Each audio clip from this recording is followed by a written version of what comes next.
Se diagnostican alrededor de 1.700 pacientes anualmente y mueren alrededor de 651 personas. ¿Presentó síntomas Sí, sí? sí, yo presenté todos los síntomas asociados a un cáncer de colon.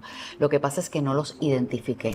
Nosotros recibimos cerca de 20.000 llamadas al año de pacientes de cáncer en general, Wow. donde muchos quieren orientación. Nosotros proveemos asistencia financiera. Mirando hacia atrás, ¿qué hubiese hecho la diferencia para ti como paciente? Tener información. Porque nosotros los patólogos pues tenemos la oportunidad de evaluar el tejido bajo el microscopio y de esa manera podemos determinar qué tipo de tumor estamos viendo. El tiempo en el cáncer colorectal es clave. Evaluamos cuán agresivo es este tumor y determinamos si hay presencia o ausencia de características que pudieran cambiar drásticamente el manejo del paciente, como invasión linfovascular o perineural.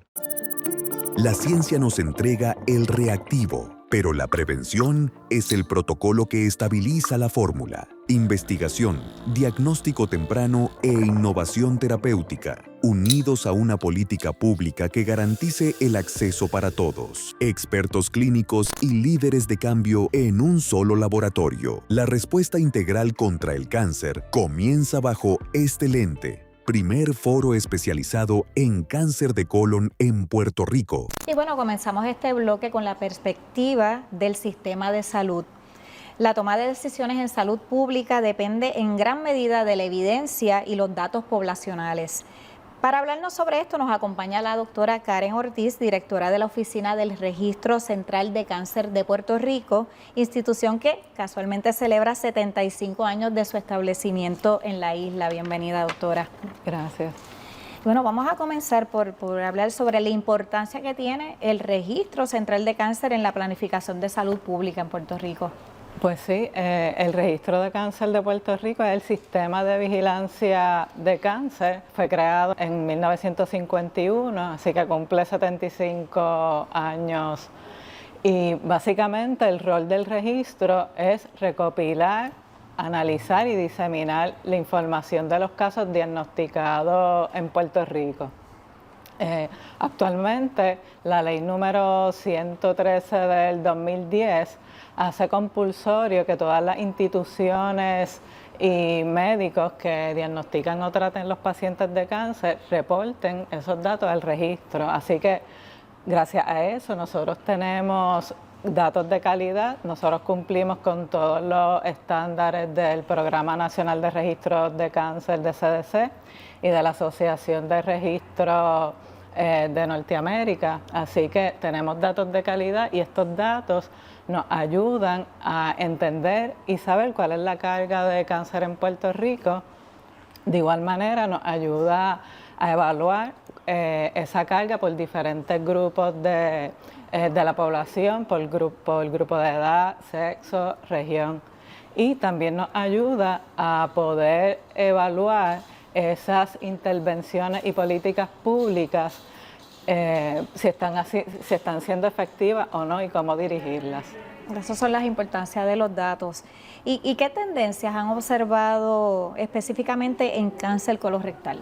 Sí, pues mira, el cáncer colorectal ocupa la segunda posición tanto en hombres como en mujeres de incidencia y es el tipo de cáncer con mayor mortalidad en Puerto Rico.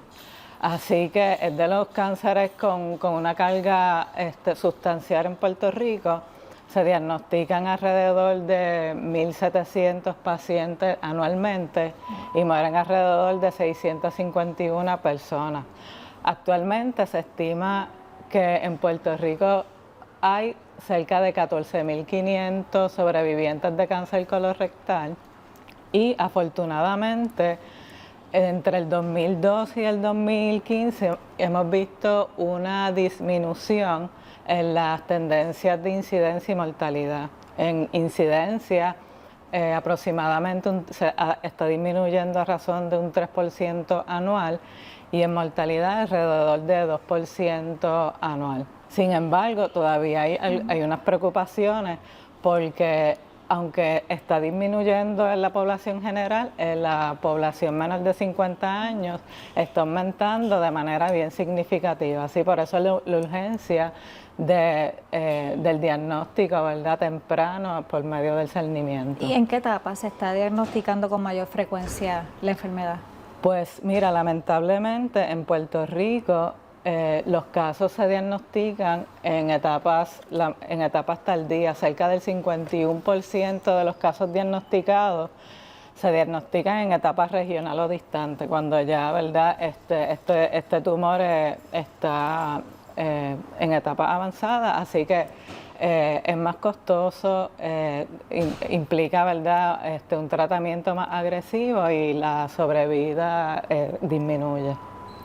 ¿Y cómo pueden estos datos que se hacen a través del centro influir en estrategias de prevención y detección temprana precisamente para evitar estas cifras? Pues mira, como mencioné anteriormente, estos datos nos permiten evaluar, ¿verdad?, la dirección de las políticas públicas, dónde se deben de dirigir.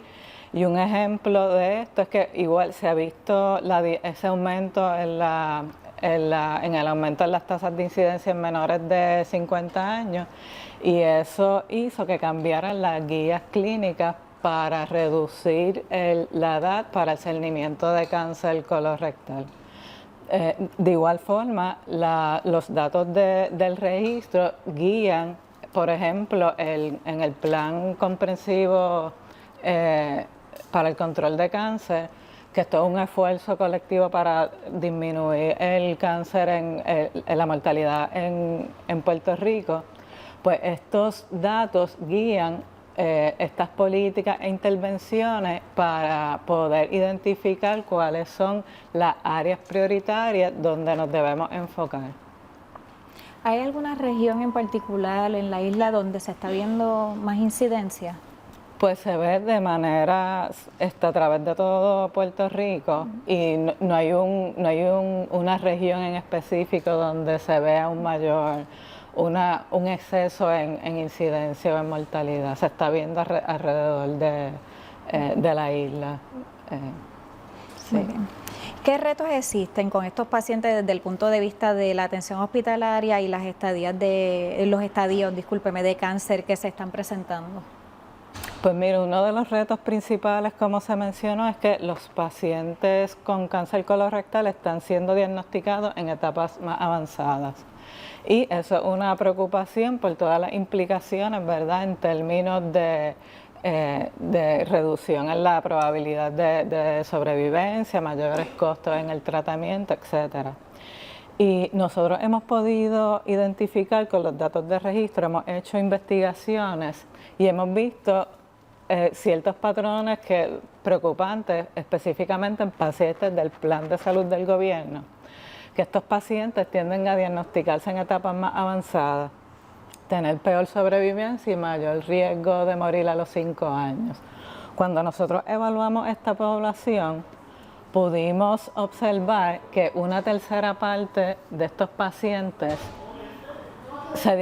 el punto de entrada al sistema de salud era a través de las salas de emergencia. Wow. Quiere decir que estos pacientes que tienen una cubierta para hacerse el cernimiento no estaban yendo a su médico para hacerse el cernimiento, ¿verdad?, sintomático. Estos pacientes se identificaban a través de sala de emergencia con sintomatologías ya de sangrado, etcétera. Así que eso es un primer hallazgo importante, porque estos pacientes, a pesar de que tienen la cubierta, no están, van por sala de emergencia. Otro asunto que vimos también que es un poco preocupante es que casi el 20% de estos pacientes se tardaban más de 60 días entre que iban a la cita con su médico primario hasta que le hacían la colonoscopia. Y estos pacientes con este retraso de diagnóstico tienen mayor posibilidad de ser diagnosticados en etapas avanzadas. Y estamos hablando de los mismos pacientes que llegaron a través de sala de emergencia. No, del, no, o eso no, es el otro. del Sí, otro. el 20% de los que llegan por, con su, por medio de su médico primario, Sí, un sí. gastroenterólogo. El asunto de la burocracia. Correcto, así que hay que ver qué otras barreras existen para que se puedan diagnosticar de manera temprana. Y esa es la importancia de los datos que recoge el centro para entonces, a través de política pública, tratar de corregir todos estos escollos que hay en el camino hacia el tratamiento y también hacia la prevención, porque este asunto de que lleguen por sala de emergencia nos deja claro de que hay un asunto de educación que hay que trabajar para llegar a estas poblaciones del plan del gobierno para que tengan conciencia de la importancia del discernimiento, porque está cubierto en el plan, no es que no está cubierto, pero deben acudir. Así que esa es la importancia de estos datos. Desde el punto de vista de alternativas, ¿qué soluciones o recomendaciones se han propuesto para poder apoyar para que estos pacientes sean referidos y tratados a tiempo, como estamos hablando en este momento? Sí, pues mira, yo primero entiendo que la coordinación de los servicios es importante. Y ciertamente con la intervención de la Sociedad Americana contra el Cáncer y otras entidades, el Departamento de Salud y ACES implementó una carta normativa donde permite una cubierta especial a los pacientes con sospecha de cáncer para agilizar el proceso y que el diagnóstico sea de manera oportuna, como una cubierta especial donde no necesitan referido, y eso ayuda a los pacientes a navegar el sistema y reducir, ¿verdad?, esas barreras para el diagnóstico temprano. Eso es una iniciativa que es importante. Lo segundo, como usted había mencionado, es mejorar el aumento en la tasa de discernimiento, hacer intervenciones para promover el diagnóstico temprano por medio de discernimiento, porque aunque sí los pacientes tienen, ¿verdad?, una cubierta que cubre el discernimiento por cáncer colorectal, no necesariamente estos pacientes están siendo diagnosticados a tiempo, así que hacen falta, ¿verdad?, más campañas y promover el uso de la colonoscopía, del FIT, etcétera, para mejor, ¿verdad?, reducir el diagnóstico en etapas más avanzadas. Muy bien, sin duda, muy importante y qué bueno que se crean estas alianzas para educar también al público y que tengan estas herramientas y esta educación por parte de nosotros. Gracias, doctora. Y bueno, más allá del sistema y los datos, el acompañamiento al paciente es fundamental. Nos acompaña María Cristi, bienvenida. ¿Cuál es el rol actual de la Sociedad Americana contra el Cáncer en Puerto Rico dentro de este sistema oncológico, específicamente para esta población de la que estamos hablando hoy de cáncer colorectal? Bueno, la Sociedad Americana contra el Cáncer trabaja con todos los tipos de cáncer, todas las edades, en toda la isla. O sea que hay mucho trabajo. El trabajo es amplio.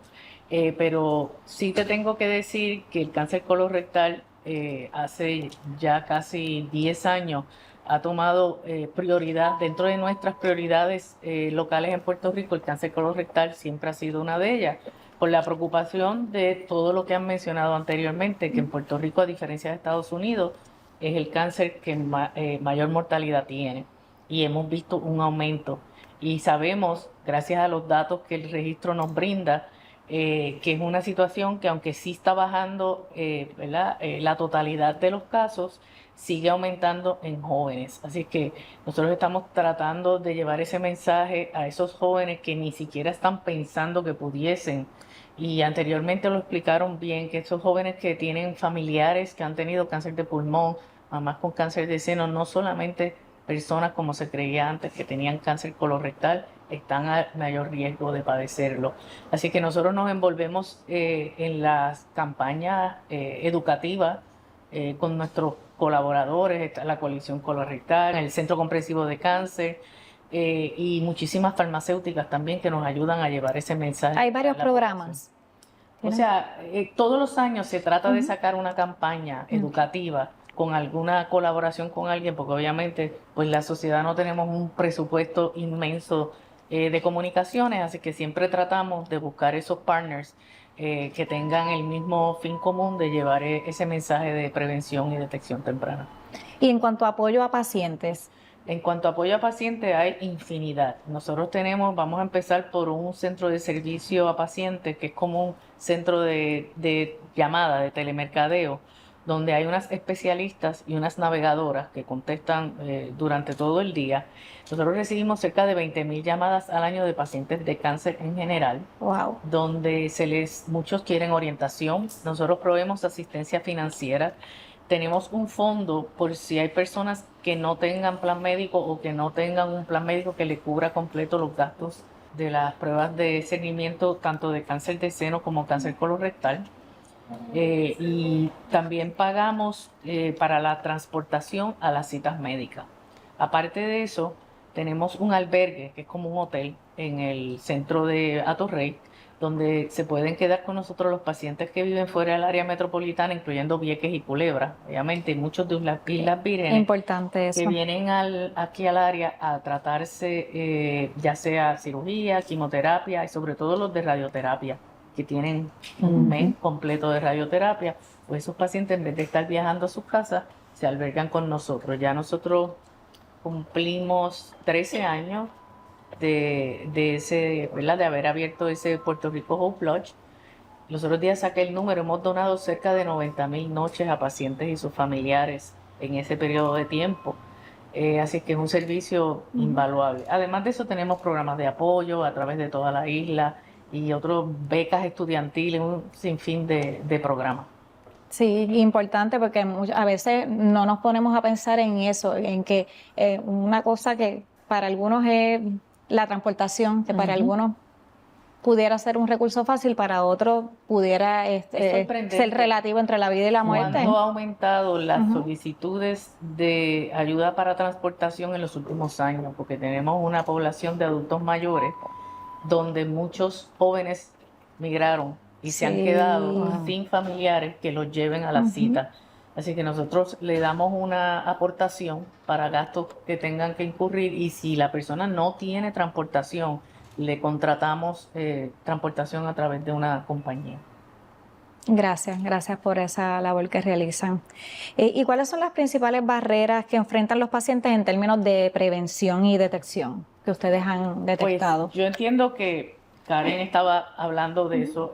Uno de los problemas, porque aquí todo el mundo tiene, básicamente casi todo Puerto Rico tiene plan médico. Aquí solamente existe un 7 o un 8% de personas que actualmente no tienen plan médico. La cubierta de Vital, ahora mismo nosotros decimos que es la cubierta más completa para los pacientes de cáncer. Así que lo que hemos tratado de trabajar es con ese problema que tenía el paciente en llegar a hacerse sus pruebas de cernimiento, del periodo ese, el primario ordenaba esa colonoscopía y llegaba eventualmente al oncólogo. Podía pasar, como dice Karen, 60 días. Nosotros vimos un estudio que hasta 4 meses antes de comenzar su tratamiento. Ay, no, eso no entre es. la sospecha y el tratamiento. Y el tiempo, por estudios que hemos visto, del paciente ya con un diagnóstico de cáncer colorectal a llegar a un cirujano para operarse puede estar en 6 meses. 6 meses un cáncer colorectal se puede complicar, y ese estadio, de un estadio 1 que tiene una sobrevida casi de 85% a un estadio 4 que lo que tiene es menos de 20%. O sea que el tiempo en el cáncer colorectal es clave. Así es que se desarrolló esa cubierta especial para esa población. En privado, el problema es muchas veces la falta de médicos. En Puerto Rico existe un serio problema de escasez de subespecialistas. Gastroenterólogos, pues todavía hay, pero oí ahorita que estaban hablando de casi hasta 6 meses para a veces conseguir una cita de evaluación. O sea que hay que desarrollar algún sistema donde esos pacientes tengan la flexibilidad de conseguir una cita para evaluar o para screening rápido. Y estábamos hablando ahorita de quizás algunas iniciativas que se puedan llevar a cabo, porque ese es el problema más serio. No es que no tengan seguro, no es que no tengan cubierta, es en lo que llegan. Es llegar. Y lo otro es la parte de la educación. De verdad que todavía no han entendido la gente la importancia de hacerse esas pruebas. Nadie quiere hacerse una colonoscopía, pero existen opciones también que son efectivas. que no es la colonoscopia, siempre mejor la colonoscopia. Sí, ya el doctor lo Siempre dijo, mejor, siempre es mejor la siempre. colonoscopia, pero bueno. ¿Y qué mensaje, precisamente iba a preguntarle qué mensaje considera clave para la población sobre la importancia del tamizaje, precisamente? Bueno, como te Sí, dije, esto. la sobrevida entre los Sí. distintos estadios es inmensa. O sea, Y suena crudo, pero hay que, como está No, diciendo sí. María Cristi, tenemos que decirlo así de... Sí, o sea, 80% de sobrevida versus un menos 11. del 20%, ¿verdad? Está como en 12%, una cosa así, en un estadio avanzado. Hay que cogerlo a tiempo. Otro dato importante, el cáncer colorectal es casi 50% de los casos es prevenible. No hay muchos casos que tú puedas decir que son prevenibles. Cáncer de seno, por ejemplo, no necesariamente es prevenible. Pero si usted se hace la colonoscopia y sigue las guías, o está pendiente de cualquier síntoma, o sabe que sus familiares tuvieron un cáncer joven, tiene que empezar a hacerse esas pruebas antes de tiempo. Y si se saca el pólipo, se sacó el cáncer. Tan sencillo como eso, es prevenible.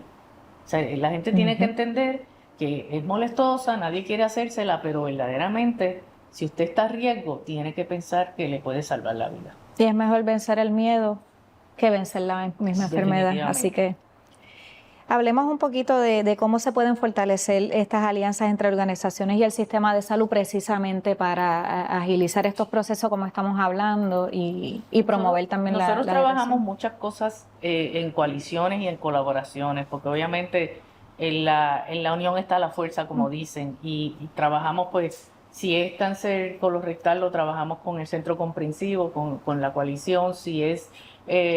por ejemplo, los cánceres relacionados a BPH y a la vacuna de BPH, pues lo hacemos con voces. Siempre tratamos de trabajar en grupo, es más efectivo, el mensaje llega más lejos, ¿verdad? Podemos llegar a más gente y no duplicamos esfuerzos. Así que entiendo yo que las colaboraciones son clave en este tipo de iniciativas. En cuanto a política pública, ¿cómo puede la política pública mejorar la equidad en el acceso a servicios oncológicos? Mira, la política pública es esencial porque nosotros podemos atender 20.000 llamadas o 20.000 pacientes, pero donde verdaderamente hacemos una diferencia es cuando cambiamos la política pública de un país para atender esas necesidades. Y te voy a dar dos ejemplos. Primero, existe una ley del 2012, que es la ley 275, que es la Carta de Derechos de los pacientes y sobrevivientes de cáncer. Esa es como la Biblia, la primera. Después de eso se le han hecho varias enmiendas y eso básicamente incluye todo lo que nosotros queremos que un paciente de cáncer reciba, que reciba un tratamiento a tiempo, de calidad, y las barreras que pudiesen tener en los trabajos. Es bien completa, pero tenemos que ser también realistas que no todo eso se cumple, así que tenemos un trabajo continuo de asegurarnos con esa y otras leyes posteriores de que ciertas políticas se cumplan, entre ellas el criterio médico. Es una que lo repetimos y lo volvemos a repetir en todas las leyes que trabajamos en beneficio a los pacientes. Pero como ejemplo de política pública te puedo hablar de la ley 40, la ley que se estableció hace más de 40 años de no fumar. Puerto Rico tiene una de las leyes más estrictas de no fumar en toda la nación. Por lo tanto, tenemos unos porcientos de fumadores bien bajitos. Además, que el tax que tiene cada cajetilla de cigarrillo es terrible, es $5.10, más que prácticamente ningún otro lugar. Pues gracias a eso tenemos uno de los porcientos, si no el porciento más bajito de incidencia en cáncer de pulmón de la nación. Eso es un ejemplo de cómo la política pública ha salvado vidas. Y tenemos otro ejemplo más reciente con datos que recogimos de una preocupación que teníamos del registro central de cáncer. Los pacientes de Vital no estaban recibiendo los servicios de hospicio y paliativo. Y con un estudio que se hizo, encontramos que el costo del paciente al final de la vida es casi el doble el que no recibió hospicio que el que sí recibe hospicio, porque está todo el tiempo en sala de emergencia, en el hospital.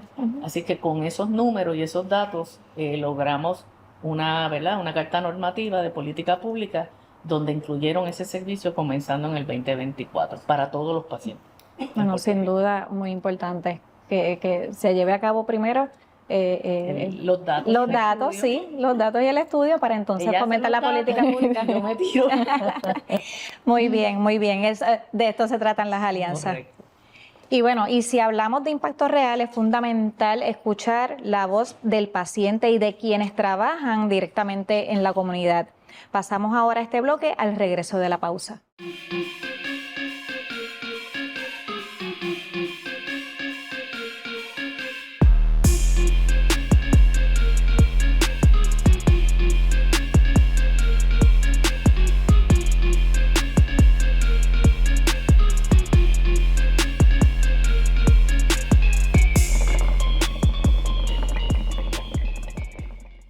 Más allá de la ciencia, los datos y las estrategias de salud pública, hoy una dimensión que define el verdadero impacto del cáncer es la experiencia del paciente.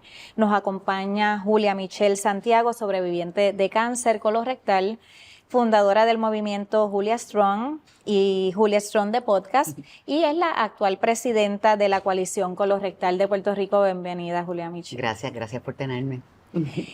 Vamos a comenzar por que nos expliques cómo fue esa experiencia desde el momento del diagnóstico. Bueno, pues, ¿qué te puedo decir? Ya han pasado 12 años, pero para mí el recuerdo es muy claro y eso pues me ha llevado a crear todas estas cosas que estabas mencionando, mi movimiento de Julia Strong y ser partícipe activa de lo que es la creación del awareness, ¿no? A través de todos los esfuerzos que hacemos, porque la experiencia fue traumática, definitivamente. Yo tenía 45 años cuando me diagnosticaron un cáncer y hace 12 años eso se consideraba un early stage, o sea, un early onset cancer. Lamentablemente ahora los números son diferentes y se están reflejando en personas aún más jóvenes.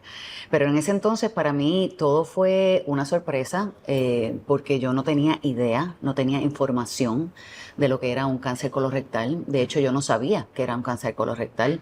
Para mí sonaba a que era un cáncer que le daba a los hombres nada más. Así que imagínate el nivel de desinformación que yo tenía. Y cuando me diagnostican esto me tomó totalmente de sorpresa, pero gracias a Dios tuve una batalla de ángeles, como les digo yo. ¿Presentó síntomas Sí, yo presenté todos los síntomas asociados a un cáncer de colon. Lo que pasa es que no los identifiqué. Y te explico por qué. En ese momento dado yo estaba bien activa en el mundo del atletismo. Yo estaba participando en trialos y en carreras de alta envergadura, ¿no? Por lo tanto, yo venía de asumir un entrenamiento bien arduo. Yo entrenaba seis veces a la semana, 2 horas, hora y media. Y entonces yo digo que mi cuerpo estaba acostumbrado a sufrir, ¿no? Entonces todos los síntomas que yo presenté, cambio en la evacuación, sangre en las heces, falta de energía, pérdida de peso, yo todo pensaba que estaba relacionado al entrenamiento tan duro que estaba llevando en ese momento. Y resulta que no. Y resulta que no, así mismo. Fue un cáncer de colon que se estaba expresando porque cuando me lo encontraron ya estaba en una etapa avanzada. ¿Y cuáles fueron esos desafíos que enfrentaste durante ese proceso de tratamiento, sobre todo? Yo creo que el desafío el principal fue aceptarlo, definitivamente. Fue aceptar que yo estaba pasando por este proceso a una edad tan temprana. Después de eso, gracias a Dios, como te decía, yo me rodeé de un montón de gente que me ayudó, brindándome información, ayudándome a que yo misma me empoderara con mucha información, porque aprender de la condición me ayudó muchísimo a llenarme de esperanza y a luchar, ¿no? para sobrellevar el cáncer. Mirando hacia atrás, ¿qué hubiese hecho la diferencia para ti como paciente? Tener información, definitivamente. Si La yo hubiese educación es sabido, clave. Sí, si yo hubiese sabido que yo tenía que realizar una colonoscopia a tal tiempo, o que después de los 40 tal vez era hora de hacerme un examen de sangre oculta, yo lo hubiese hecho. ¿Había historial? No había nada de historial. Mi cáncer fue totalmente esporádico, sí. Y hoy desde tu rol con Julia Strong, ¿qué mensaje le das a otras personas que podrían estar ignorando esos síntomas que tú presentaste? Lo más importante es que se eduquen, que se eduquen, que conozcan lo que es la condición, qué es un cáncer de colon y cuáles son sus síntomas. Esto es número 1, bien importante. Número 2, es bien importante conocer el historial clínico familiar. Si hay historial de cáncer en la familia, es bien importante que lo consultes con tu médico, porque es solo tu médico el que te va a indicar cuándo es el momento apropiado para un examen de seguimiento. La importancia entonces de la detección temprana. Absolutamente, la prevención es clave. Hablemos un poco sobre los planes futuros de la coalición, porque Julia Michel es la presidenta actual de la coalición colorectal de Puerto Rico. Háblanos un poquito. Pues mira, yo llevo asumiendo la presidencia de la coalición hace ya un año, y justo cuando yo entré a asumir este rol, fue cuando se revelaron los últimos datos a base del estudio que reveló el Centro Comprensivo de Cáncer y la UPR, donde indicaba que el cáncer de colon a nivel isla iba en aumento en la población adulto joven, entiéndase entre 25 a 49 años. Así que eso fue el primer reto. Es como que ahora, ¿cómo nosotros nos comunicamos con esta nueva población? Y cuando lo discutimos y decidimos que teníamos que empezar a educar a este grupo. Así que el reto era cómo llegar a este grupo. Porque definitivamente si el cáncer colorectal se está expresando y se está comportando de una manera diferente, había que empezar a comunicar el mensaje de prevención de una manera diferente. Entonces de aquí surge la campaña nueva que está corriendo ahora, que se llama Talking Toilets, que es una campaña dirigida a cautivar este público en específico que está dirigida para ser difundida a través de las redes sociales, que sabemos que es donde está toda la gente, la juventud, scrolling. Y así que esa campaña está corriendo ahora. Estoy muy orgullosa de la misma porque pienso que fue right on target, y estoy bien agradecida a todas las personas que formaron parte de ella. ¿Y cuáles son esos puntos claves que tiene la campaña? Habla en arroz y habichuela. Eso es lo importante. primero. Para mí eso era lo más importante. Es hablarle a nuestro público cautivo de la manera que ellos lo puedan entender y que de la manera que ellos podamos capturar su atención. Así que raya un poco en lo cómico, es como caricatura, pero hablando en temas serios, ¿no? Así que pienso que promete ser muy efectiva. ¿Y dónde la podemos ver? A través de la página de Talking Toilets en TikTok, y también a través de la página de la coalición, coloncancer.pr.org. Muy bien, bueno, pues a buscar la campaña y darle share, promoverla para educar también a sus amistades, a sus familiares, a sus hijos, porque es bien importante, y como acaba de mencionar Julia Michel, una vez, sí, primero el seguimiento, y si se detecta ese tratamiento, si se agarra temprano, a tiempo, ese tratamiento probablemente va a salvar vidas. Totalmente, el cáncer de colon es prevenible, es tratable y es curable, pero es totalmente prevenible, así que es bien importante que practiquemos la prevención. Bueno, y tu historia nos recuerda que detrás de cada diagnóstico hay una vida, hay una familia y hay una oportunidad de actuar a tiempo, ¿ok? Y a ti, que nos estás viendo, te recalcamos que la detección temprana puede salvar vidas.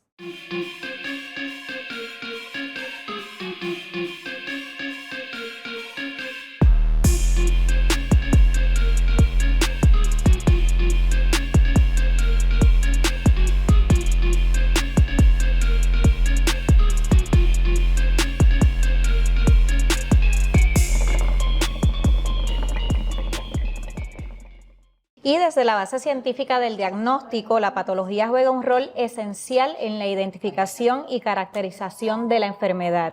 Nos acompaña el doctor José Rodríguez León, médico patólogo gastrointestinal, especialista en cáncer colorectal. Bienvenido, doctor.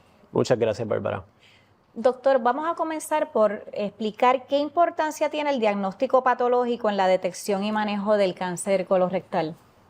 Pues mira, el diagnóstico patológico tiene una importancia crucial, porque nosotros los patólogos pues tenemos la oportunidad de evaluar el tejido bajo el microscopio, y de esa manera podemos determinar qué tipo de tumor estamos viendo.